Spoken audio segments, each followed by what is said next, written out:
الحمدللہ وکفا سلام علی عبادہ الذین اصطفیٰ اما بعد۔ اللہ تعالیٰ نے انسانوں میں جو تقسیم فرمائی ہے وہ بنیادی طور پہ کئی درجات پر مشتمل ہے۔ اس نے اپنی قدرت کاملہ سے اور حکمت بالغہ سے یہ تقسیم کی کہ مرد و عورت کا تناسب کیا ہو۔ اس زمانے میں خواتین کا غلبہ ہو، کس زمانے میں مردوں کا غلبہ ہو، یہ اختیارات اور اقتدار کی تقسیم یہ ایک الگ موضوع ہے۔ اللہ تعالیٰ نے تقسیم فرما دیا اور مومن اور کافر کی تقسیم کی۔ حضور اقدس صلی اللہ علیہ وسلم مسجد نبوی میں تشریف لائے اور آپ نے دو کتابیں لوگوں کو دکھائیں۔ ترمذی کی روایت میں آتا ہے کہ آپ نے ایک کتاب دائیں ہاتھ میں پکڑ رکھی تھی اور آپ نے فرمایا کہ لوگوں، جنت کے پہلے فرد سے لے کے آخری فرد تک اللہ نے ہر اس انسان کا نام اس میں درج کر دیا جو جنت میں جائے گا، اور اللہ نے کہا لا ابالی، مجھے کوئی پرواہ نہیں ہے۔ اور اسی طرح دو کتابیں یہ جو دوسری تھی، اس میں اللہ نے تمام جہنم والوں کے پہلے سے آخری تک نام درج کر دیے، اور اللہ نے کہا کہ لا ابالی، مجھے کوئی پرواہ نہیں ہے کہ کتنے لوگ دوزخ میں گئے۔ بڑے بڑے اکابرین رحمہم اللہ اس حدیث کو سن کے کپ کپاتے تھے، کانپ اٹھتے تھے اور فرماتے تھے جب تک یقین نہ ہو جائے کہ میرا نام کدھر کو درج ہے، کیسے سکون کی زندگی بسر کی جا سکتی ہے۔ تو اللہ کی تقسیم کئی طرح پر ہے، اور اللہ کی ایک تقسیم یہ بھی ہے کہ کتنے لوگ پڑھیں گے اور کتنے لوگ ان پڑھ رہیں گے۔ اللہ کی تقسیم یہ بھی ہے کہ جو پڑھے لکھے لوگ ہیں ان میں کتنے ہوں گے جو ذہین ہوں گے، اور کتنے ہوں گے جو رٹو ہوں گے، کسی چیز کو رٹ لیں گے اور اس پہ نمبر اور اس پہ ترقی پائیں گے۔ اللہ تعالیٰ نے جو تقسیم اس اعتبار سے کی، ان میں شعراء کے درجے کو ممتاز رکھا، اور اللہ تعالیٰ نے یہ فرمایا کہ ما علمناہ الشعر، ہم نے حضور اقدس صلی اللہ علیہ وسلم کو شاعری نہیں سکھائی، وما ینبغی لہ، اور شاعری کرنا ان کے شایان شان بھی نہیں ہے۔ تو مطلب یہ ہوا کہ شاعری اگرچہ نبوت کے مقابلے میں کچھ نہیں ہے، مگر اپنی جگہ پہ وہ بہت کچھ ہے۔ اس لیے شاعر بڑی سے بڑی بات کو دو لفظوں میں لپیٹ کے سامعین کے حوالے کر دیتا ہے، اور اس کی بہت مثالیں آپ کو اردو ادب میں بھی، شاعری میں بھی، ہر جگہ مل جائیں۔ شاعر کہتا ہے کہ مگس کو باغ میں جانے نہ دینا، مگس کو باغ میں جانے نہ دینا، ناحق خون ہوگا پروانے کا۔ شہد کی مکھی کو باغ میں جانے نہ دینا وگرنہ پروانہ مر جائے گا۔ شاعر نے یہ بات بتائی کہ شہد کی مکھی جب باغ میں جائے گی تو پھولوں کا رس چوسے گی، ان پھولوں کے رس کو جو بہت گرم ہوتا ہے، خدا نے اتنی ہی ٹھنڈی چیز اس کے ساتھ اللہ نے روغن کو لگا دیا، موم کو لگا دیا۔ موم نہ ہو تو شہد بکھر جائے، اور خالی موم جب ہو جاتی ہے تو اس کی پھر موم بتی بنتی ہے، تو شمع جلتی ہے، شمع پہ پروانہ آتا ہے اور مر جاتا ہے۔ شاعر نے پروانے کے مرنے سے آخر کر کے اول تک لے گیا کہ شہد کی مکھی نہ جائے باغ میں وگرنہ پروانہ مر جائے۔ اس لیے یہ جو شعراء ہیں اللہ نے انہیں بڑا وصف دیا ہوا ہوتا ہے۔ ہمارے نظام تعلیم میں چونکہ فارسی نہیں رہی، اور ابھی 2 پشت 3 پشت پہلے گھر میں نانیاں دادیاں پڑھے لکھے گھرانے وہ بچوں کو نواسوں پوتوں کو بٹھا کے فارسی کی کتابیں پڑھا دیتی تھی، اور جو لوگ اسلامی دنیا میں ممتاز نمائندے سمجھے جاتے ہیں ان میں حافظ شیرازی ہیں، ان میں معروم صاحب مثنوی ہیں، ان میں علامہ اقبال ہیں، ان میں حالی جیسے مفکرین ہیں۔ یہ سب کے سب لوگ ایک دور کی نمائندگی کرتے تھے، نہیں بلکہ پوری امت کی ہر دور کی نمائندگی یہ لوگ کرتے رہے۔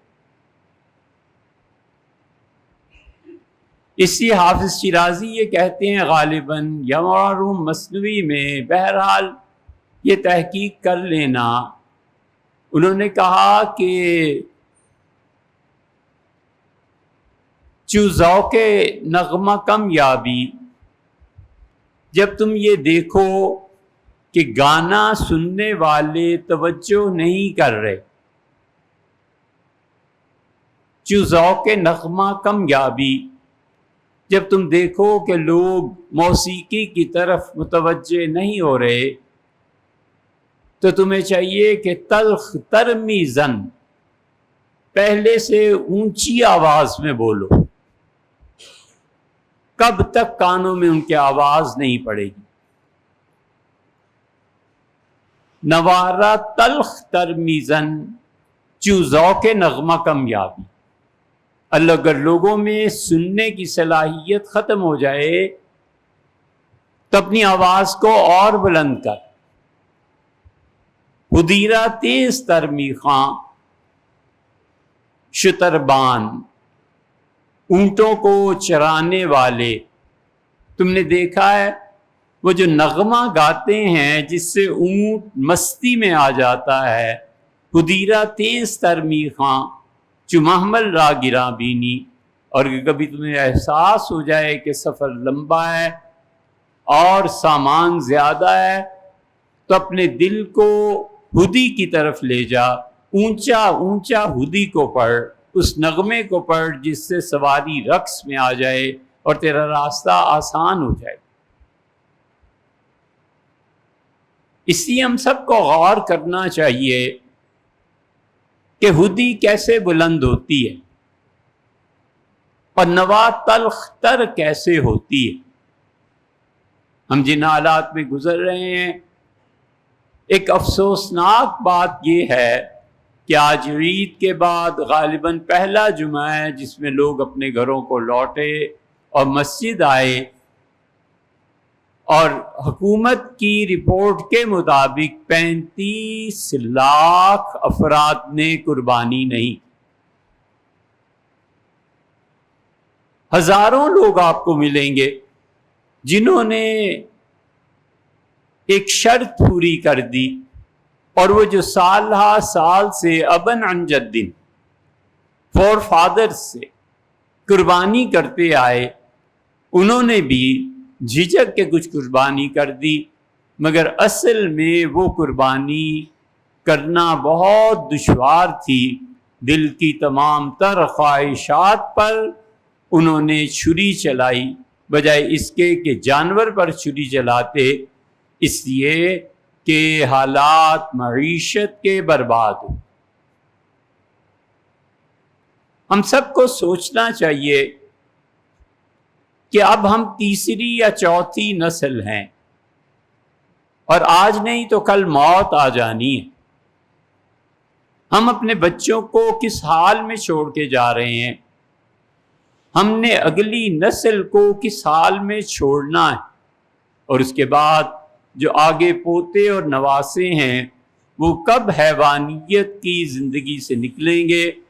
اس لیے یہ لمحہ فکریہ ہے، ہر دور میں رہا ہے، ہمارے دور میں بھی رہا ہے، اور ممبر پہ جو لوگ بیٹھتے ہیں غالباً ان کا فرض بنتا ہے کہ وہ لوگوں کو اس طرف توجہ دلائیں کہ ہم ایک ایسے معاشرے میں جی رہے ہیں جہاں پہ تعلیم کی سطح دن بدن گرتی جا رہی ہے، اور اپنی مادری زبان کو بولنے والے صحیح نہیں بول سکتے۔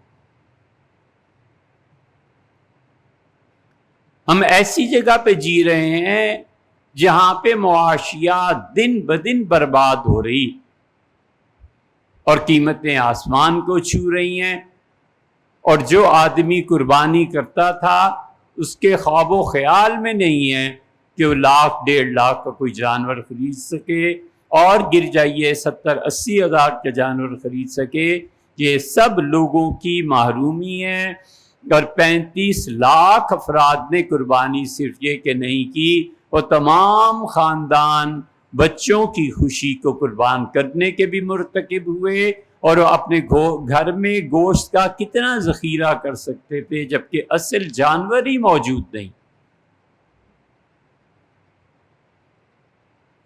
انصاف کی محرومی، معیشت کی تباہی، اور نظام تعلیم کی بربادی، یہ کہیں بھی جب جمع ہو جائیں تو افراد اور اقوام کی تباہی میں پھر کوئی کسر باقی نہیں رہ جاتی۔ دشمن وہ دن گئے جب میدان جنگ میں آ کے لوگوں کے ساتھ لڑا کرتے تھے، اب دشمنوں نے ٹیکنالوجی اپنا لی، اب دشمنوں نے ملکی معیشت کو برباد کرنا ہے، اور اب دشمنوں نے یہ بتانا ہے کہ تم یا تو پھر ملک چلانے کے لیے عوام کا خون چوسو، اور یا پھر کشکول لے کے در بدر پھرتے رہو، جس ملک میں جاؤ ہاتھ پھیلا دو، جس ملک میں جاؤ قرضہ لے لو۔ اس قرضے کو بھی پھر اسی نسل کے پڑپوتے اور پوتے نے ادا کرنا ہے۔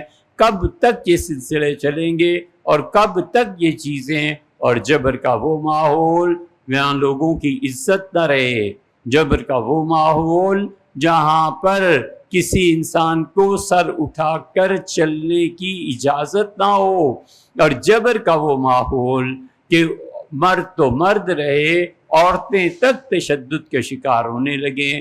ہمیں اس ملک سے، اس وطن سے تمام تر محبت کے باوجود یہ شدید احساس ہوتا ہے کہ بلوچستان میں خواتین حملے کرنے لگی ہیں، اور وہاں سے یہ روز آئے دن کی خبریں ہیں۔ آخر ہمارا معاشرہ اور ہم کدھر جا رہے؟ کب تک ان چیزوں سے اغماس،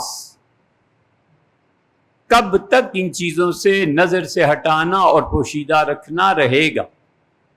ایسے نہیں ہوا کرتا۔ جلد یا بدیر ان اقوام کو اپنے فیصلے کرنے پڑتے ہیں، اور ان میں باہمت لوگ قیادت کو سنبھال لیتے ہیں۔ اگر وہ ایجنٹ ہوتے ہیں بڑی طاقتوں کے تو بڑی طاقتیں انہیں سپورٹ کرتی ہیں، اور اگر وہ ایجنٹ نہیں ہوتے تو مردہ قوموں کے زندہ رہنما مارے جاتے۔ خواتین کے حقوق برباد ہو رہے ہیں۔ پورے ملک میں کتنے لا کالجز ہیں جن میں ہماری بیٹیاں اور بہنیں پڑھیں. مخلوط تعلیم ہے، اور مخلوط تعلیم اب ایسی چیز ہو گئی ہے کہ آپ کسی سے پوچھ لیں کہ آپ کی بہن یونیورسٹی میں پڑھتی ہیں، بیٹی یونیورسٹی میں پڑھتی ہیں، وہ اپنا رشتہ خود تلاش کرے گی، شادی کر لے گی، اور جس دن وہ کمائی پہ چلی گئی اس دن وہ بہترین ماں نہیں بن سکتی. وہ کیسے نہ جائے کمائی پہ اور پیسہ کیسے نہ کما کے گھر کو چلائے کہ شوہر اور بیوی مل کے بھی ایک گھر کو نہیں چلا سکتے. معیشت ایسی برباد ہو. ارباب اقتدار نہیں جانتے کہ خود اس جبر کا عورتیں شکار ہیں.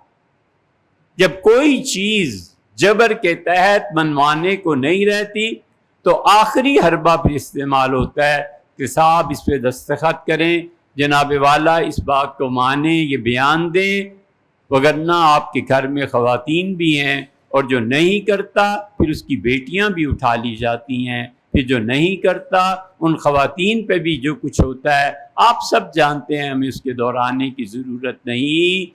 لیکن جن لوگوں نے کام کرنا ہے اور جو کام کرتے ہیں ان اصحاب عزیمت کی راہ اور ہے، اور جو لوگ کمپرومائز کر کے زندگیاں بسر کرنا چاہتے ہیں ان کی راہ اور.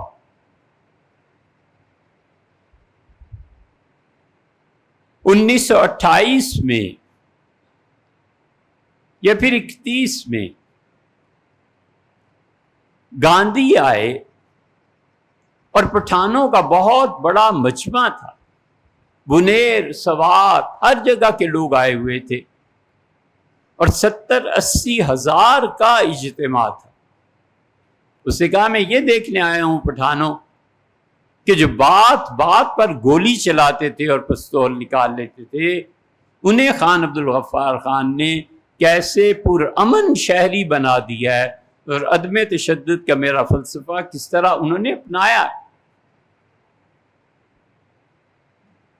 ولی خان اور ان کے والد خان عبد الغفار خان سفر کر رہے تھے، خط ملا اور عبد الغفار خان نے کہا بیٹے سے، ولی خان سے، کہ یہ خط پڑھ کے سناؤ.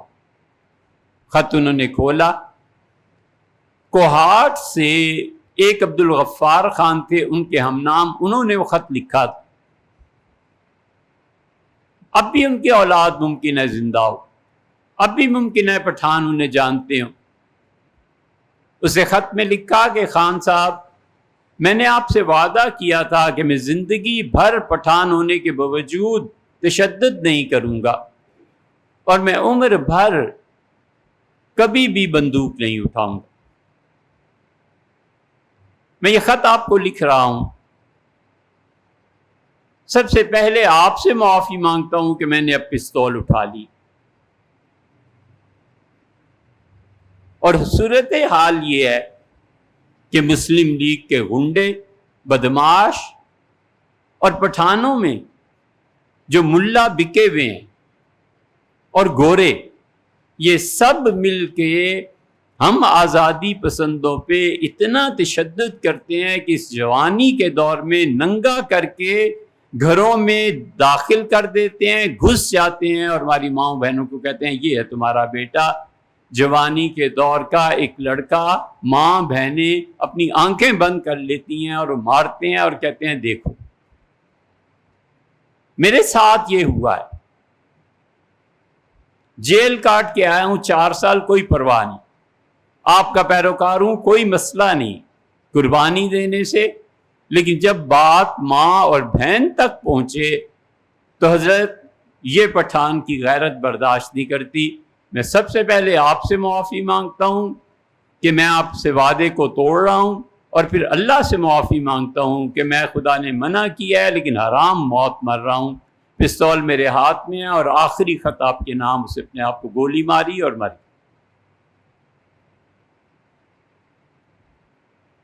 اس لیے نوارا تلخ ترمیزن، نغمے اور گانے کا اور بلند کرو. چو محمل را گراں بینی، جب تمہیں بوجھ محسوس ہو. ہمیں روز صبح شام مجھے محسوس ہوتا ہے میں غلام ہوں. میں سوتا ہوں تو غلامی کا تصور ہوتا ہے کہ میں غلام. اٹھتا ہوں تو پہلا خیال شاید خدا سے بھی پہلے یہ ذہن میں آتا ہے کہ تو غلام ہے. ہم اس غلامی میں نہیں جی سکتے. ہم نہیں رہنا چاہتے اس غلامی. اس نا انصافی کے دور میں ہم نہیں جی سکتے. ہم چاہتے ہیں کہ عدل کا قیام ہو. ہم چاہتے ہیں کہ مضبوط معیشت بغیر ہاتھ پھیلائے ہو. اور ہم چاہتے ہیں کہ ہم اپنے نظام تعلیم کو بدلیں. ہمیں ان 3 چیزوں پہ عمل کرنا چاہیے بغیر یہ سوچے ہوئے کہ حکومتیں کچھ کریں. ہم اگر علم کے میدان میں گھس جائیں، ہم اپنے بچوں کو پڑھانے میں کامیاب ہو جائیں اور ہم بچوں کے لیے اسٹڈی روم، اسٹڈی ہالز قائم کریں جہاں اپنے بچوں کو بغیر کسی تردد کے مفت کھانا کھلائیں، مفت انہیں تعلیم کے لیے مواقع میسر کریں، اور ہم اپنی بچیوں کے لیے لا کالج کھولیں اور ہم اپنی بچیوں کے لیے الگ میڈیکل کالج کھولیں، تو یہ وہ چیز ہے جو کبھی نہ کبھی پہنچ کے شاید کہ کامیابی سے کنار ہو، بشرطے کہ لوگ اس میں اٹھیں اور کام کریں. اگر یہ دنیا 1000 سال بھی قائم رہتی ہے، لاہور کبھی بھی گنگا رام کے احسانات کو چکا نہیں سکتا. گنگا رام ایک آدمی تھا، پورے لاہور کی تہذیب پہ غالب آ گیا، اور گنگا رام نے اسپتال بنایا، گنگا رام نے میڈیکل کالج بنایا. بچیوں کے لیے ہندو ہونے کے باوجود اس کا تصور تھا کہ ہم کو ایجوکیشن میں نہیں بھیجتے. اس مسجد میں نہیں، اس پوری اسلام آباد میں سینکڑوں نہیں ہزاروں بھائی اور باپ ایسے ہیں جو کہتے ہیں ہم اپنی بچیوں کو ایجوکیشن میں نہ پڑھائیں، لیکن پڑھائیں تو صحیح. پڑھانے کے لیے لے کے کہاں جائیں؟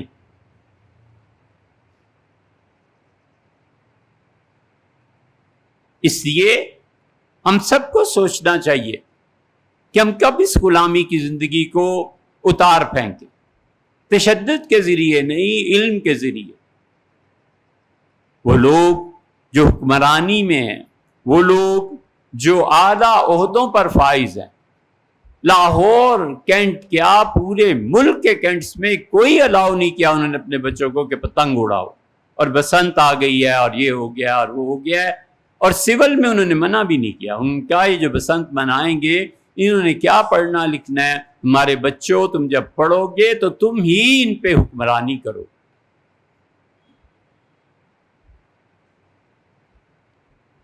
اس پہ کوئی شک و شبہ نہیں ہے کہ ہم قادیانیوں کو کافر ہی کہتے ہیں. لیکن میں اس کی مثال آپ کو دوں. جب 74 میں قادیانیوں کو کافر قرار دیا گیا تو ظاہر ہے کہ ان میں ایک نوجوان نسل تھی، دھاڑے مار مار کے روئے. اور اس وقت ان کا کافر خلیفہ ناصر تھا،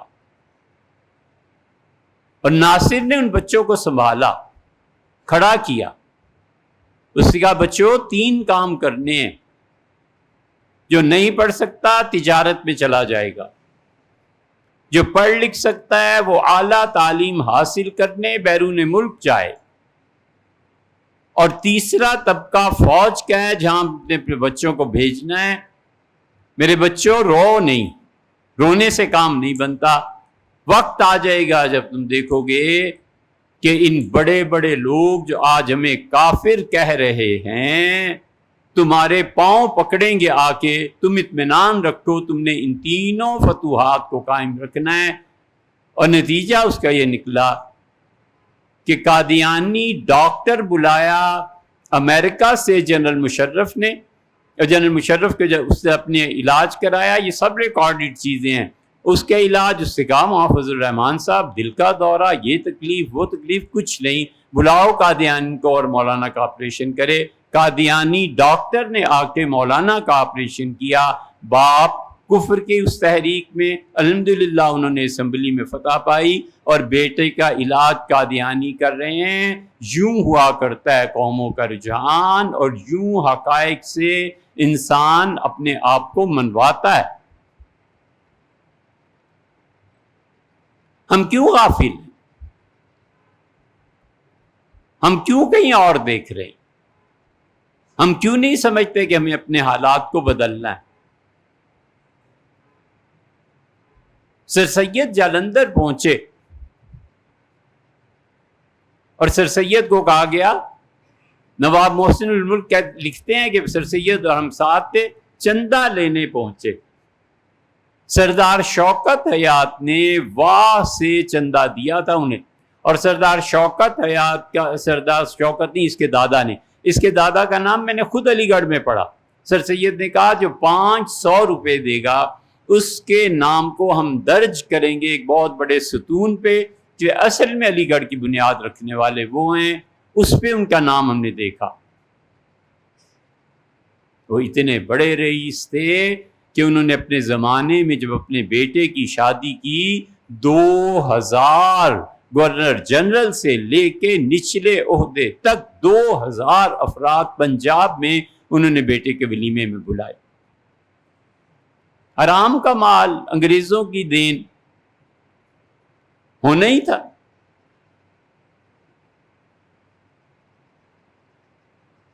سردار شوکت حیات کو پڑھو بچوں، میں کبھی کبھی کوئی کتاب جو تجویز کرتا ہوں نا اس کو پڑھنا۔ سردار شوکت حیات نے خاص طور پہ کشمیر کے مسئلے کو جو لکھا ہے اس کو ضرور پڑھنا، تاکہ تم سمجھ پاؤ کہ کشمیر ہے کیا۔ میں اس لیے کتاب و سنت کی کوئی بات نہیں کر رہا کہ میں مذہب کو کوئی بیچ نہیں رہا، میں جذبات میں نہیں جا رہا۔ سردار شوکت حیات نے لکھا ہے کہ کشمیر میں کیا ہوا، اور دلچسپ بات ولیعذ باللہ وہ اس وقت کشمیر کمیٹی کے چیئرمین تھے، اور انہوں نے کہا کشمیری گوری اور خوبصورت لڑکیاں، ہم شام کو جاتے تھے، ہم مسلم لیگی لڑکے ایک روٹی اور آدھی روٹی پر لڑکی کو رات کے لیے لے آتے تھے۔ یہ مسلم لیگ تھی۔ تمہیں بھی تو وہ فہرست ہی نہیں پتا جو تقسیم کے بعد یہاں آ گئے تھے اور پھر واپس ہندوستان چلے گئے۔ انہوں نے کہا پاکستان اگر یہ ہے تو بابا اگلی نسلوں کو بچاؤ، ہم نہیں رہتے ہیں۔ تمہیں کیا معلوم؟ سر سید جالندھر پہنچے۔ نواب لکھتے ہیں کہ جالندھر کے مسلمانوں کو جو سر سید کے مخالفین تھے انہوں نے کہا ہم چندہ دیں گے آپ کو، آپ ناچ کے دکھائیں۔ تو میں نے کہا سر سید ہم پاگل ہو گئے ہیں، بڈھے سفید داڑیاں اب ناچیں گے؟ انہوں نے کہا مسئلہ ہی نہیں، میں نے آرڈر دے دیا۔ گھیرے والا کرتا اس زمانے میں پہنتے تھے، گھیرے والے کرتے منگوائے، سٹیج پہ آئے، باقاعدہ ناچے جیسے بھی ناچ ہو سکتا تھا۔ لوگ رو پڑے، اور انہوں نے کہا حضرت رسالت پناہ صلی اللہ علیہ وسلم کے اولاد اور ڈانس کروایا تم نے ظالموں، اس کو پیسے چاہیے تاکہ علی گڑھ قائم ہو۔ چپ کر کے اٹھ گئے روتے ہوئے، اور جا کے انہیں پیسے پیش کیے کہ حضرت علی گڑھ بنا۔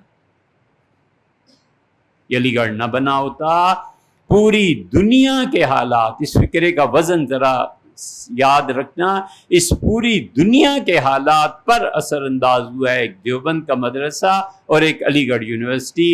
بنگلہ دیش علی گڑھ یونیورسٹی نے بنایا، پاکستان علی گڑھ یونیورسٹی نے بنایا۔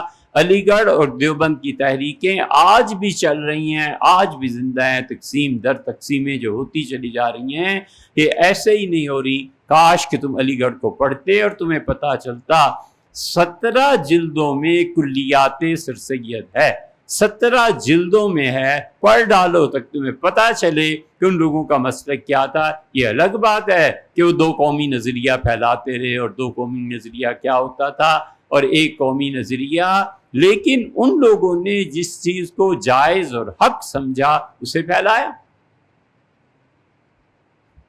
امریکہ کی مذمت کرو،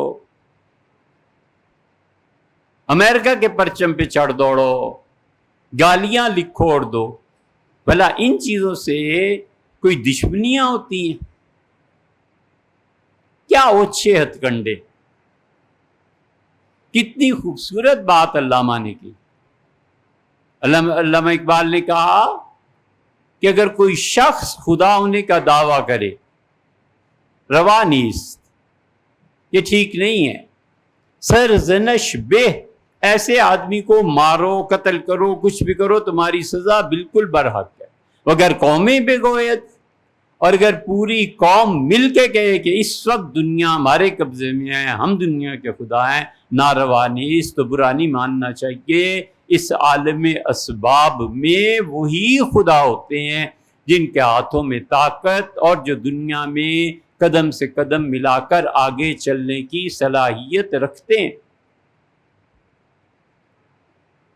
یہ غلط فہمی ہے کہ تم غزہ کا بدلہ لے لو گے، یہ غلط فہمی ہے کہ ایران میں یہ ہو جائے گا. یہ سب غلط فہمیاں دوسری جنگ عظیم میں ٹکڑے ٹکڑے کر دیا انہوں نے پورے عالم اسلام کو. کیا ہو گیا؟ خلافت عثمانیہ ٹکڑے ٹکڑے ہو گئی. کیا ہو گیا؟ اردن، ایران، اردن، شام، مصر، کویت، سب ایک ایک کر کے انہوں نے بکھرے بکھرے کر دیے. پھر کیا کر لیا کسی نے؟ ولیعوذ باللہ، ولیعوذ باللہ. اللہ نے کیا کیا؟ یہ جملہ تم کہو تو کافر کفر کا فتویٰ لگے. میں اس لیے کہتا ہوں کہ وہ دور گیا جب ہم کفر کے فتووں سے ڈرتے تھے، اب ہم خود ہی فتویٰ دیا کرتے. اللہ نے کیا کیا؟ اللہ کہے گا کہ میں نے عقل دی تھی، شعور دیا تھا، اسباب اور وسائل دیے تھے، تم نے ظلم کے خلاف کیا کیا؟ اس لیے ہم انصاف مانگتے ہیں. اتنا تو بولنے کا حق دیں عاصم منیر صاحب. حضرت ہم انصاف مانگتے ہیں، آپ کی مملکت ہے، آپ کی رعایا ہے، آپ کے مخالف نہیں ہے. رعایا ساری کی ساری اسٹیٹ کی مخالف نہیں ہے، نظام کی مخالف. پاکستان کے خلاف کوئی بولے سرزنش بے، آپ جو مرضی سزا دیں، لیکن اگر کوئی نظام کے خلاف بولے تو ایسے نہیں ہونا چاہیے. باقی آپ جانیں، اللہ جانے. ہم تو صرف اتنا کہہ سکتے ہیں کہ یہ نظام نہیں ہونا چاہیے، ظلم نہیں ہونا چاہیے. قیدیوں کو کٹہرے اور عدالت میں لا کے یا تو ان کے خلاف یا حق میں جو فیصلہ ہے کر دینا چاہیے. کسی شخص کو بھی انسانی حقوق سے ہم محروم رکھیں گے؟ آپ کو پتہ نہیں ہے، آپ کے جد امجد حضرت رسالت مآب صلی اللہ علیہ وسلم نے راستے میں ایک عورت کی لاش دیکھ لی تھی، تو آپ رک گئے جہاد سے واپسی پہ، اور آپ نے فرمایا الیست نفسن، یہ عورت انسان نہیں تھی، کس سے اسے قتل کرتی؟ یہودی عورت کا جنازہ آ رہا ہے، اٹھ کے کھڑے ہو گئے. مسند احمد میں آتا ہے صحابہ رضی اللہ عنہ کا اللہ کے رسول یہودی عورت ہے. آپ نے فرمایا آخر ایک انسان کی جان ہے. کھڑے رہے جب تک کہ جنازہ نہیں گزر گیا. یہ عزت اور احترام ہے. آپ جس دو قومی نظریے اور ٹو نیشنز تھیوری کو روتے ہیں، آپ نے کبھی غور نہیں کیا حضور اقدس صلی اللہ علیہ وسلم تہجد پڑھ کے کیا کہتے تھے؟ حضور اقدس صلی اللہ علیہ وسلم دعا کے لیے ہاتھ اٹھاتے تھے اور فرماتے تھے کہ اللہ میں گواہی دیتا ہوں انکا انت الرب، اے پروردگار تو اکیلا ہے، تیرا کوئی شریک نہیں.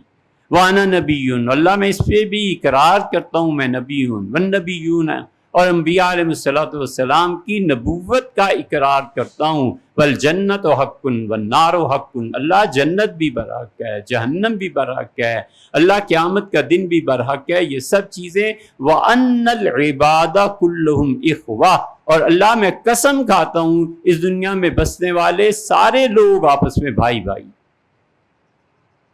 حضرت رسالت مآب صلی اللہ علیہ وسلم دعا میں یہ ٹو نیشن تھیوری نہیں آئی کہ کافر الگ ہیں مسلمان الگ ہیں. فرمایا ان العباد کلہم اخوہ، اللہ تیرے سارے بندے آپس میں بھائی بھائی.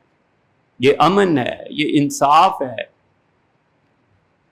ہم صرف 3 چیزیں رکھتے ہیں ایسا. ہم کہتے ہیں معاشی طور پہ حضرت نہیں مانگیں گے، اس سلسلے کو ختم ہو جانا چاہیے، کچھ کر لیں.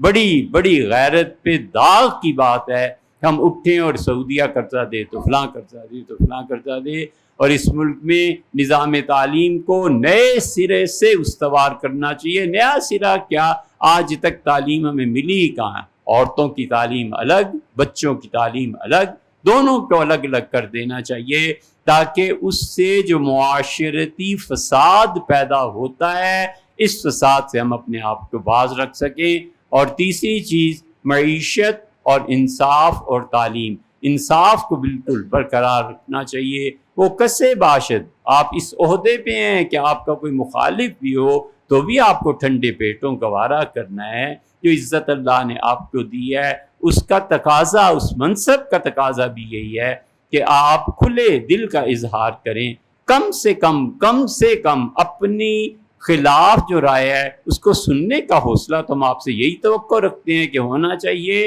اور لوگوں کو انصاف، تعلیم اور معیشت تینوں میں سہولت ملنی چاہیے۔